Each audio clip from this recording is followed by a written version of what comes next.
Welcome to whistle.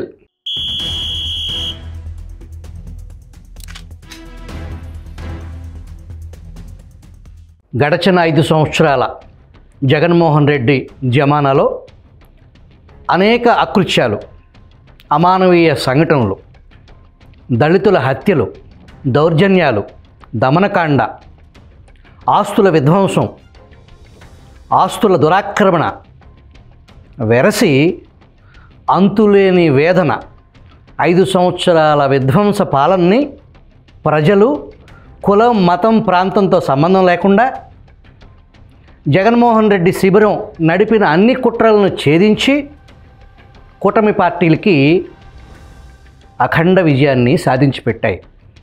ఈ పాలన మాకొద్దు, ఇన్ని 1,00,000 కోట్లు అప్పు చేసి బట్టలు నొక్కినా కూడా మాకు ఈ పాలన వద్దు అని చెప్పేసి పౌర సమాజం మొత్తం ముక్తకంఠంతో కేవలం 11 సీట్లకే జగన్మోహన్ రెడ్డి పార్టీని పరిమితం చేసి కూటమి పార్టీని అధికారంలోకి తీసుకొచ్చారు. ప్రజల ఆకాంక్షలు గత 5 సంవత్సరాల పాలన నుంచి స్వతంత్రం ప్రజలు కోరుకున్నారు అనేది ఆ తీర్పు అర్థం. అయితే కూటమి ప్రభుత్వం ఏర్పడి సంవత్సరం కావచ్చింది, సంవత్సరం దాటింది. ప్రస్తుతం ఆంధ్రప్రదేశ్లో ఒక నియోజకవర్గంలో అమానవీయ సంఘటనలకి అది వేదిక అయింది.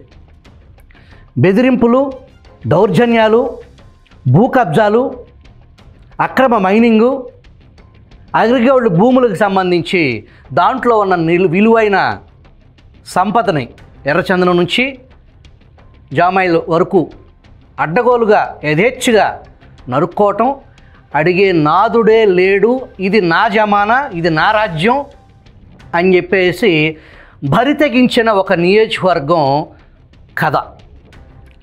ఏంటి ఆ నియోజకవర్గం, ఎందుకోసం ప్రజాక్షేత్రంలో ఏం చెప్పి వచ్చారు, ఏం చేస్తున్నారు అనే దానికి సంబంధించి ఈ వీడియో ఒక బాధితుడు తరపున మాత్రమే చేసేది కాదు. ఇది ఆంధ్రప్రదేశ్ ప్రస్తుత రాజకీయ యవనికపై ఏం జరుగుతుంది అనేది, గడచిన 5 సంవత్సరాల పాలనకు ఈ పాలనకు తేడా ఏంటి అనేది ప్రజల్లో ఆల్రెడీ చర్చ మొదలైంది. ప్రభుత్వ పెద్దలు తక్షణ రంగంలోకి దిగి అరికట్టకపోతే వారి పుట్టి మునిగిపోవటం ఖాయం. ఏంటి ఆ నియోజకవర్గం, ఎవరా ఎమ్మెల్యే తెలుసుకునే ప్రయత్నం చేద్దాం. నమస్కారం అండి. నమస్తే. మీ పేరు, మీ పుట్టు పూర్వోత్తరాలు, ఏ గ్రామం, ఏ జిల్లా మీది, క్లుప్తంగా చెప్పండి. నా పేరు గారపాటి సదాశివరావు అండి. మాది ఏలూరు జిల్లా ధర్మాజిగూడెం గ్రామం. ఏ నియోజకవర్గం? చిట్లపూడి నియోజకవర్గం, లింగపాలెం మండలం. మా ఫాదరు 1987లో టీడీపీ మండల ప్రెసిడెంట్గా చేశారు మొదటి మండలాలు. తర్వాత మేము 91, 92, 94 టైంలో మేము కావలి నియోజకవర్గంలో, అప్పటి కావలి నియోజకవర్గం, ఇప్పుడు ఉదయగిరి నియోజకవర్గం, అక్కడ భూములు కొనుక్కున్నాం మేము కుటుంబ సభ్యులు అందరం కలిసి. ఆ భూములు కొనుక్కొని వాటిని సాగు చేసుకుని ఏలూరు జిల్లా, పశ్చిమ గోదావరి, ఇప్పుడు ఏలూరు జిల్లా. అవునండి. మీరు తెలుగుదేశానికి సంబంధించిన పార్టీ అఫిలియేషన్, పార్టీ పుట్టిన నుంచి తెలుగుదేశం, మీ కుటుంబం నుంచి మా నాన్నగారు దాంట్లో ఉన్నారు. తెలుగుదేశం పార్టీలోనే, తెలుగుదేశం పార్టీ సానుభూతి పరులుగా మండల పార్టీ ప్రెసిడెంట్ చేశారు. మండల ప్రెసిడెంట్గా చేశారు. ఎంపీపీ అంటే మండల ప్రెసిడెంట్. మండల ప్రెసిడెంట్ అంటే మండల పంచాయతీ, మండల పరిషత్, ఎంపీపీగా అవునండి చేశారు. అంటే మీ నాన్నగారు పార్టీ తరఫున ఎంపీటీసీగా గెలిచి, అప్పుడు ఎంపీటీసీ లేవండి, డైరెక్ట్ ఎలక్షన్. డైరెక్టా? 87 ఫస్ట్ మండలం. సో పార్టీ తరఫున ఎంపీపీగా చేసిన కుటుంబం మీది. ఇక్కడ నుంచి మీరు ఉదయగిరి అంటే నెల్లూరు జిల్లా. ఉదయగిరి కాదు, జలదంకి మండలం, చింతలపాలెం, గట్టుపల్లి చింతలపాలెం అనే గ్రామంలో జలదంకి మండలం. ఓకే. అప్పుడు కావలి నియోజకవర్గం అండి, ఇప్పుడు ఉదయగిరి నియోజకవర్గం. ఆ నియోజకవర్గంలో మేము నెల్లూరు జిల్లాలో మేము అక్కడ భూములు కొనుక్కో 91 నుంచి 94 వరకు అప్పుడు కొంత కుటుంబ సభ్యులు అందరూ కలిసి భూములు కొనుక్కున్నాం. 91 నుంచి 94 వరకు. అవునండి. అప్పటి నుంచి వాటిని మేమే సాగు చేస్తూ తోటలు పెంచుకుని వాటి మీద ఫలసాయం తీసుకుంటూ ఉన్నాం. ఏం పెంచారు అంటే అంతకుముందు బత్తాయి తోటలు ఉండేవండి, తర్వాత తీసేసి మామిడి తోటలు వేసాం. ఓకే. ఈ తర్వాత మా కుటుంబ సభ్యులు అందరూ దాన్ని పండించుకుంటూ సాగు చేసుకుంటూ మేము జీవనం సాగిస్తున్నాం. అయితే మా ఫాదరు బ్రదర్ కూడా చనిపోయి ఉన్నారు. ఇక దాని మీద మించుమించు అన్ని భూములన్నీ నేనే కౌలు తీసుకుని చేస్తూ ఉన్నాను. మొత్తం అంతా కుటుంబ సభ్యుల భూములన్నీ కూడా నేనే చేస్తూ ఉన్నాను. మీ సమస్య ఏంటి? ఏం జరిగింది అసలు? నాకు యాక్చువల్గా కృష్ణా జిల్లా అతను తలసల నరసింహరావు అని అతను ఇటుక పెట్టుకోవడానికి మా ఊరు వచ్చాడు. ధర్మాజిగూడ, ఏలూరు జిల్లా. వస్తే ఏదో అక్కడ భూమి ఏదో కొంత ఇచ్చాము, లీజుకి ఇచ్చామండి. తర్వాత అతను మా కుటుంబంలో డిస్టర్బెన్సెస్ స్టార్ట్ చేశాడు. అతని వల్ల కుటుంబం కొంచెం గొడవలు పడుతున్న పరిస్థితి వచ్చింది. తర్వాత అతనికి నాకు కొంచెం ఆర్థిక లావాదేవీలు ఉండేవి. అతను అక్కడికి వచ్చిన కొంతకాలం గడిచిన తర్వాత ఇద్దరికి ఆర్థిక లావాదేవీలను అడ్డుపెట్టుకుని, ప్రస్తుతం ఉన్న ఎమ్మెల్యేని అడ్డుపెట్టుకుని. మీదేమో ఏలూరు జిల్లా, అతనిది మీకు ఆర్థిక లావాదేవీలు ఉన్న వ్యక్తి కృష్ణా జిల్లా. మీ భూమి ఉందేమో నెల్లూరు జిల్లా. అవునండి. అతను అక్కడి నుంచి ప్రతిసారి తోటలోకి రావటం, లాస్ట్ ఇయర్ కూడా అలాగే వచ్చి పంట టైంలో డబ్బుల కోసమని వచ్చి గొడవపడి నన్ను కిడ్నాప్ చేశారండి. సుమారు 7 వెహికల్స్లో వచ్చారండి. 2 వెహికల్స్ పంటకు వచ్చేసారు. అప్పుడు అంటే సడన్గా పోలీసు వారికి వేరే వాళ్ళు ఇన్ఫర్మేషన్ ఇవ్వబట్టి నన్ను దారిలో వదిలేశారండి. అంటే పోలీసు వారు కలెక్ట్ చేసినసరికి అప్పుడు వాళ్ళు అతని మీద కిడ్నాప్ కేసు పెట్టున్నారు. ఎఫ్ఐఆర్ రిజిస్టర్ అయిందా? రిజిస్టర్ అయిందండి. ఇప్పుడు మీరు చెప్పే వ్యక్తి పేరు మీద ఏదైతే 16 మంది మీద రిజిస్టర్ అయింది. 16 మంది మీద 2 వెహికల్స్ కూడా సీజ్ చేశారు. ఆ 2 వెహికల్స్ తర్వాత 1.5 month తర్వాత కోర్టు బెయిల్ మీద తీసుకెళ్లారు స్టేషన్లో ఉంటే. మళ్ళీ ఈ సంవత్సరం మళ్ళీ మామిడి పంట టైంకి మళ్ళీ వచ్చి నేను అక్కడ లేని టైం చూసి వచ్చి నా తోటలో ఉన్న పాలేరుని బూతులు తిట్టి, వాళ్ళు ఎస్సీస్ అండి, వాళ్ళని కులం పేరు పెట్టి తిట్టారు, అన్నీ చేశారు. వాళ్ళు కేసు పెట్టినా కూడా వాళ్ళు బయటకు పంపించేశారండి ముందు. సరే అతను బయటకు వచ్చిన తర్వాత నాకు ఇన్ఫార్మ్ చేస్తే నేను ఏలూరు నుంచి ధర్మాజిగూడ నుంచి అక్కడికి వెళ్ళాను. వెళ్తే స్టేషన్లో ఎవరో కేసు తీసుకునే పరిస్థితి లేదండి. పోలీస్ స్టేషన్ పేరేంటి? జలదంకి పోలీస్ స్టేషన్ అండి. ఓకే. సరే సిఐ గారికి ఫోన్ చేశాను, ఆయన పట్టించుకోలేదు. సరే ఏంటి పరిస్థితి అంటే, అంతకుముందు దీనికి ముందు ఒక నెల ముందు ఒకసారి ఇలాగే తోటలోకి వచ్చాడండి. నేను లేని టైంలో చూసి పాలేరు ఉండగా అటాక్ చేస్తే నేను అప్పుడు నెల్లూరు ఎస్పీ గారి స్పందనలో పెట్టానండి. అది జరిగిందని చెప్పాను. అది సిఐ గారికి ఫార్వర్డ్ చేశారు. సిఐ గారు కూర్చోబెట్టి మాట్లాడి అతన్ని పిలిపించి మాట్లాడిన తర్వాత సిఐ గారిని కూడా లెక్క చేయకుండా వెళ్ళిపోయాడండి. సిఐ గారు కూడా నేనేం చేయలేను, నీదంతా న్యాయమే ఉంది, నీ న్యాయం ఉన్నా కూడా అతనికి ఎమ్మెల్యే కావాల్సినంత పొలిటికల్ సపోర్ట్ ఉంది, డబ్బు ఉంది, అతని ముందు నువ్వు నిలవలేవు, నువ్వు ఏదో ఒకటి సెటిల్ చేసుకోమని నన్ను బెదిరించారు. స్థానిక ఎమ్మెల్యే వేరే పొలిటికల్ ఇన్వాల్వ్ అని సాక్షాత్తు సర్కిల్ ఇన్స్పెక్టర్ చెప్పారు. అవును, డైరెక్ట్గా అని చెప్పారండి. సరే దానిలో తర్వాత మళ్ళీ ఇలా రెండోసారి మళ్ళీ అటాక్ జరిగినప్పుడు లాస్ట్ మంత్లో నేను ఇలా మళ్ళీ స్టేషన్కి వెళ్తే ఊరినే జస్ట్ కంప్లైంట్ నామకే తీసుకొని అది ఎఫ్ఐఆర్ కూడా కట్టలేదండి ఆ రోజు. సరే అని చెప్పి నేను తర్వాత మండే నేను ఎస్పీ గారి దగ్గర, నెల్లూరు ఎస్పీ గారి దగ్గరికి వెళ్ళాను. ఎస్పీ గారి దగ్గర స్పందనలో ఇచ్చున్నానండి. సరే వాళ్ళు కూడా మళ్ళీ సిఐకి ఎస్ఐ గారికి రాస్తానంటే వద్దని, వాళ్ళ దగ్గర న్యాయం జరగట్లేదండి అని అంటే అప్పుడు డిఎస్పీ గారికి రాశారు. డిఎస్పీ గారుని వెళ్ళి కలిశానండి. అంటే ఆయన వచ్చి ఆ స్పందన రిపోర్టు ఇచ్చిన తర్వాత 1 week ఆయన కాల్ చేశారు. అంటే వాళ్ళ కానిస్టేబుల్ కాల్ చేసి వెళ్ళానండి. నేను ఏలూరు నుంచి వెళ్ళి సార్ ఇది పరిస్థితి, మాకు విధంగా అన్యాయం జరిగింది అని మా ఫ్యామిలీ మెంబర్స్ అందరూ వెళ్ళేవాళ్ళు. వెళ్తే నాకు తెలుసు, మీ సంగతి అంతా తెలుసు, మీదంతా న్యాయం ఉంది తెలుసు, అదే ఎమ్మెల్యే ఉన్నాడు, మేమేం చేయలేం, కావాలంటే అతను పిలిపించి మాట్లాడతాం. అబ్బో అదన్నా పిలిపించి మాట్లాడండి అన్నాం. మాట్లాడుతానే ఫోన్ చేసినప్పుడు రమ్మన్నారు. ఆయన ఫోన్ చేయలేదండి. మళ్ళీ 2 daysకి మళ్ళీ వెళ్ళానండి. సరే ఏంటి నా పరిస్థితి, తోటలో కాయలు కోసేస్తున్నారు, ఇదే పరిస్థితి ఏంటంటే నేనేం చేయలేను, అతను పొలిటికల్ ప్రెషర్ ఉంది, నాకు డైరెక్ట్ మీ MLA Udayagiri MLA involvement, Kakala Suresh involvement ఉంది, నేనేం చేయలేను, అతను వస్తే ఆయన చేయగలను, నేనేం చేయలేను. ఏ డిపార్ట్మెంట్లో ఏ ఆఫీసర్ దగ్గరికి వెళ్ళినా ఇదే సమాధానం. ఇక నేనేమి చేయలేని నిస్సహాయ పరిస్థితిలో, అంటే నా ఏరియా కాదు కదండి అది, నేను నా లోకల్ కాదు, నేను అక్కడ వ్యవసాయం చేసుకోవటానికి వెళ్ళాను. ఇంకా నిస్సహాయ స్థితిలో నేను వెనక్కి వచ్చేసి ఇక ఏం చేయాలో తెలియక ఇప్పుడు మీడియా వారికి సంప్రదిస్తున్నాను. ఎమ్మెల్యేని మీరు కలవటం జరిగిందా? ఎమ్మెల్యేని నేను కలిశానండి.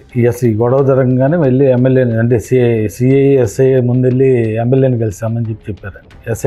ఎస్ఐ కూడా లేడీ అండి ఆవిడ.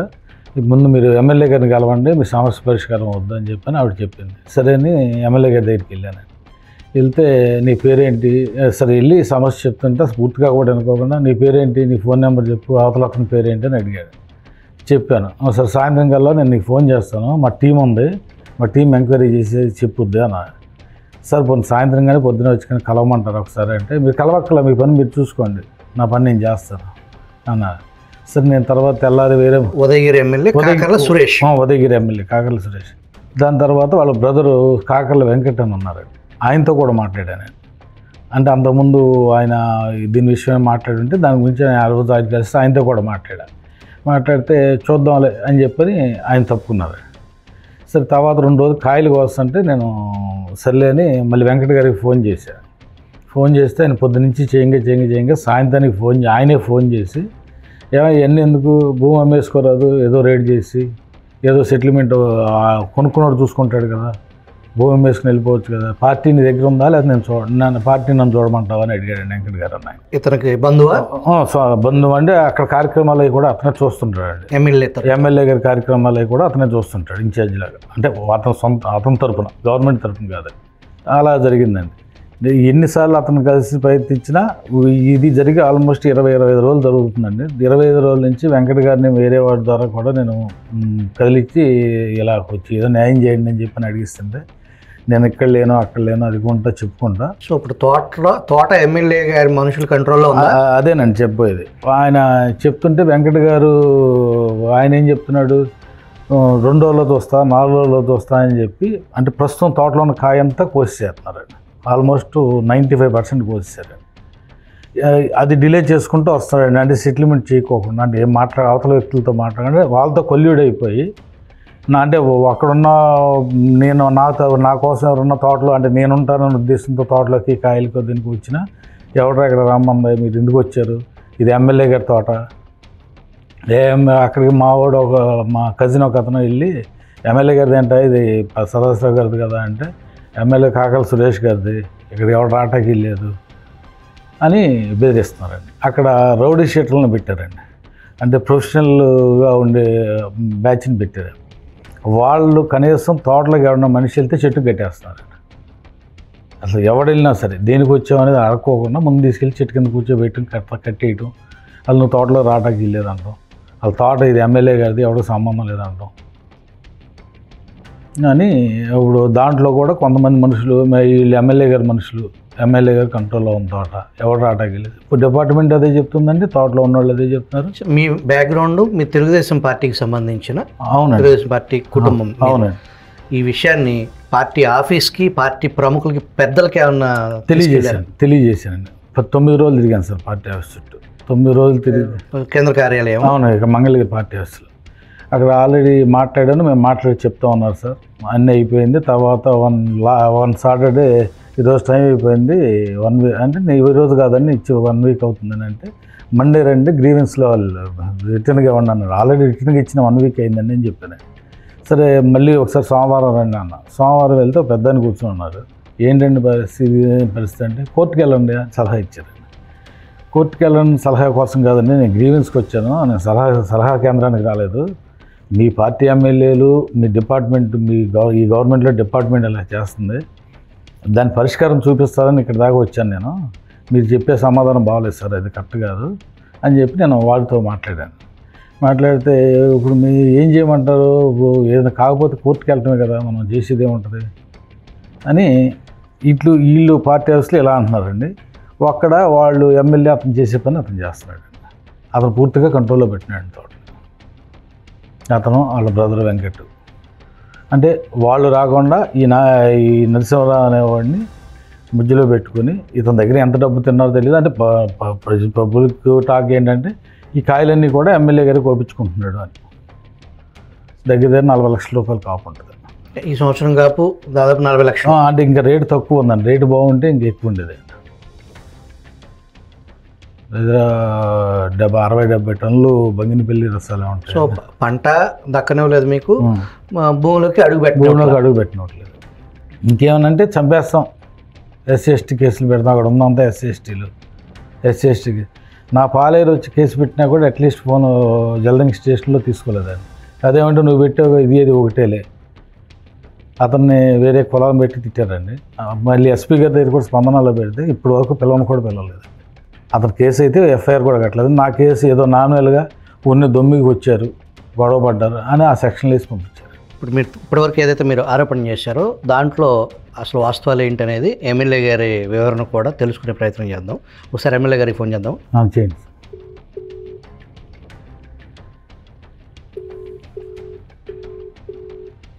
నేను ఫోన్ లిఫ్ట్ చేయాలా, ఒకసారి నా నెంబర్ ఆయన దగ్గర ఉండకపోవచ్చు, కాల్ బ్యాక్ చేస్తే నేను కనుక్కుంటాను. తర్వాత ఏం జరిగింది ఇంకా? ఇదే సార్, ఇప్పుడు ప్రస్తుతం వాళ్ళ హ్యాండ్ ఓవర్లో పెట్టుకుని ఎవరిని వాళ్ళని ఎంటర్ అవ్వట్లేదు. అదేమంటే మన వెంకట్ గారు రీసెంట్లీ 1 వీక్ బ్యాక్ కాల్ చేశారు. అంటే ఎమ్మెల్యే గారు బ్రదర్ కాకర్ల వెంకట్ అని చేసి, నీ డాక్యుమెంట్స్ అవి పట్టుకొని నువ్వు నెల్లూరు వెళ్ళు, నీకు నెంబర్ ఇస్తాను, ఆడికి వెళ్ళి అక్కడ ఒకసారి చూపించి, అతను లీగల్గా కూడా అతనికి తెలుసు, అతను లా చేసి ఉన్నాడు, నా డాక్యుమెంట్స్ పట్టుకెళ్ళవలసిన అవసరం ఏంటి సార్ అన్న. నా భూమి నాదే కాదు అసలు, నా భూమి అంటే నేను చెప్పించేవే ముందు పట్టుకుని వెళ్ళు. సార్ తోటలో కాయలుగా వస్తున్నారు, ఆపరా అవన్నీ ఇప్పుడు నా వాళ్ళు కాదు, అవన్నీ ఎమ్మెల్యే గారు ఇస్తున్న తర్వాత మాట్లాడదాం, ముందు దీని సంగతి నేను చెప్పిన పని నువ్వు వెళ్ళి వాళ్ళని కలిసిరా. అదండి నేను సమాధానం. నేనైతే వెళ్ళలేదండి, ఎందుకంటే నా డాక్యుమెంట్ని పట్టుకుని నేను కూడా చూపించాల్సిన అవసరం లేదు కదండి. ఇప్పుడు మీరు విజిల్ ద్వారా ప్రభుత్వాన్ని, ప్రభుత్వ పెద్దల్ని, ఆ జిల్లా అధికారులని మీరు కోరేది ఏంటో చెప్పండి కెమెరా యాంగ్ చూసి.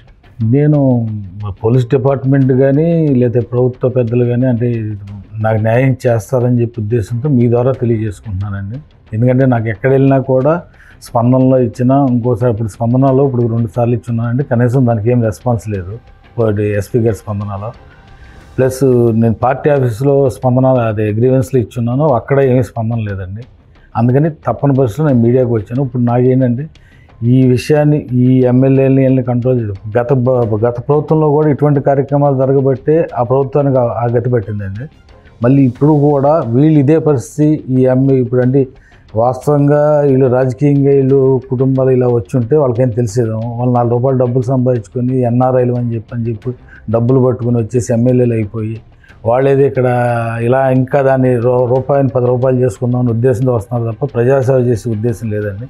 ఈ ఎమ్మెల్యే మీద కానీ వాళ్ళ కుటుంబ సభ్యుల మీద కానీ చంద్రబాబు నాయుడు గారు కానీ లోకేష్ గారు కానీ కల్పించుకొని చేస్తారనే ఒక నమ్మకంతో మీ ద్వారా మేము తెలియజేసుకుంటున్నాం. వారి అపాయింట్మెంట్ మాకు మీ ద్వారా ఇప్పించగలిగితే మేము ఏదైనా చేయగలం, లేదంటే ఇంకంత మించి నేను చనిపోవడం తప్ప నాకు వేరే మార్గం లేదండి నాకు. ఇది కాబట్టి నాకు ఏదో విధంగా డిపార్ట్మెంట్ కానీ ప్రభుత్వ పెద్దలు కానీ నాకు న్యాయం చేయగలరని కోరుకుంటున్నాం. అంతేగాని ఇంకొక ఎమ్మెల్యే కానీ ఇంకొకరు ఎవరో పెద్దలు కానీ వచ్చి న్యాయం చేస్తారనే ఉద్దేశం అయితే నాకు లేదండి. వాళ్ళు చెయ్యరు కూడా.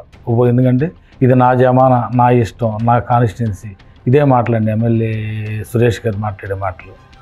వాళ్ళ బ్రదర్ కూడా మాట్లాడేది అదే. ఆ మాట్లాడితే ఫోన్ చేసి నీ భూమి అమ్మేసి వెళ్ళిపో, మేము చెప్పిన రేటుకి ఇచ్చేసి, ఇదే మాటలు మాట్లాడుతున్నారండి. ఇది బాధితుడు తెలిపిన వివరాల ప్రకారం ఎన్ఆర్ఐలో మా దగ్గర చాలా డబ్బు ఉంది, మేము నీతివంతమైన ప్రజాసేవకే అడుగుపెట్టాం, మాకు టికెట్లు ఇవ్వండి, మమ్మల్ని గెలిపించండి, మీ సేవలో మేము తరిస్తాం అని చెప్పి అమెరికా నుంచి ఆస్ట్రేలియా నుంచి ప్రజాసేవ పేరుతో ఇక్కడికి వచ్చి వీళ్ళు చేస్తున్న దందాలు వాస్తవానికి ఆయన చెప్పినట్టు గ్రౌండ్లో భూమికి పాదానికి మధ్య స్పర్శ ఏంటి అనేది ఒక రైతుకి ఆ నేల తల్లితో ఉన్న అనుబంధం, ఒక ఎకరంలో ఒక మొక్కేసి దాన్ని తోటగా పెంచాలి అంటే ఆ శ్రమ రైతుకి, ఆ రైతు కూలీకి, రైతు బిడ్డకే ఆ యొక్క బాధ ఏంటో తెలుస్తుంది. అయాచితంగా అధికారాన్ని అడ్డుపెట్టుకుని ఇది ఎమ్మెల్యే గారి భూమి, మీకు దిక్కుండు కాటు చెప్పుకోండి అని చెప్పి కూటమి ప్రభుత్వంలో నిత్యం పార్టీ పెద్దలు నాడు జరుగుతున్న దురాగతాలని నేటికి వదిలివేస్తూనే ఉన్నారు. కానీ 1 year కూటమి పాలనలో ఆనాటి చీకటి రోజులు గుర్తుకు తెచ్చేలాగా నిర్బంధం కొనసాగుతుంది, ప్రజల హక్కులు కాలరాస్తున్నారు. అది కూటమి ప్రభుత్వానికి ఎంత మాత్రమూ శోభనివ్వదు. తక్షణం ప్రభుత్వ పెద్దలు స్పందించి, ముఖ్యంగా జిల్లా అధికారులు రాజకీయ ఒత్తిళ్ళు, ఎమ్మెల్యే ఇన్వాల్వ్ అయ్యాడు కాబట్టి మేము చర్యలు తీసుకోమని చెప్పేసి రాజకీయ నాయకుల మోచేతి నీళ్లు తాగటం కారణంగా గడిచిన 5 సంవత్సరాల్లో ఐపీఎస్ స్థాయి అధికారులు చిప్పకూడు తిన్న సంగతిని అధికారులు గుర్తించుకుని ధర్మాన్ని నిలబెట్టాల్సిన బాధ్యత అధికారులది అని చెప్పేసి గుర్తు చేస్తూ ఈ సమస్యని విజిల్ నిరంతరం మానిటర్ చేస్తుంది. దాంట్లో ఉన్న లోతైన నిజాలేంటి నిగ్గు తేల్చేదానికి బాధితుల పక్షమై నిలబడుతుంది అని తెలియజేస్తూ థ్యాంక్ యూ వెరీ మచ్ అండి. ప్రస్తుతం ఈ భూమి మా కుటుంబం మొత్తం ఈ భూమి మీదే ఆధారపడి ఉందండి. దీంట్లో నా ఒక్కడిది కాదు, ఇది కుటుంబం. అంటే మా చెల్లికి కానుకగా ఇచ్చింది కానీ, మా అన్నయ్య కూతురికి కానుక, అన్నయ్య చనిపోయాడు, అన్నయ్య కూతురికి కానుక ఇచ్చింది కానీ, మా తల్లిగారిది కానీ, నాది కానీ అందరిది కలిపి ఉందండి దీంట్లో. ఇదే మా జీవనాధారం, ఇదే మాకున్న ఆస్తి, ఇది ఒకటే, ఇంకెంత మించి మాకేం లేదు. దీన్ని ఏదో ఒకటి ఈ ప్రభుత్వ పెద్దలు కల్పించుకొని మాకు ఏదో న్యాయం చేయకపోతే మేమందరం సామూహికంగా ఏదో ఒక ఆత్మహత్య చేసుకోవాల్సిన పరిస్థితి మాకు ఉందండి. దీనికి ప్రభుత్వ పెద్దలు మమ్మల్ని నిలబెడతారో చంపుతారో, గత ప్రభుత్వంలో లాగా చేస్తారో ఇక అది మీ ఇష్టం అండి. ఇక మీకే వదిలేస్తున్నాను. ఈ ఛానల్ ద్వారా మీకు తెలియజేసుకుంటున్నాను.